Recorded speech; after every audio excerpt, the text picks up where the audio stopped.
Сайн байцгаана уу? Намайг Ууган хүү гэдэг. За би крипто валютын салбарт 4 дахь жилдээ ажиллаж байна. За тэгээд залуу хүний хувьд шинэ төсөл, шинэ крипто зүйлийг бол байнга эрэлхийлж хайж байдаг. За тэгээд 2 сарын өмнөөс Германы Давааны төсөлтөд танилцаж, тодорхой хугацаанд судалж, компани үйл ажиллагаа, дэд бүтц, хэтийн төлөв, эрсдэл зэргийг тооцоолж, өөрийн баг хамт олонтойгоо ярилцаж, өөрсдийн офсоныг Монголда үйл ажиллагаагаа явуулж байна.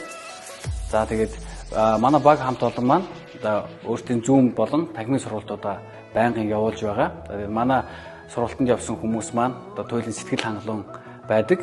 Хэрвээ та манай төслийг сонирхож байвал бидэнтэй холбогдоорой. Та бүхэнд манай офисын үе таалга үргэлж нээлттэй байх болно. Анхаарал тавьсанд баярлалаа.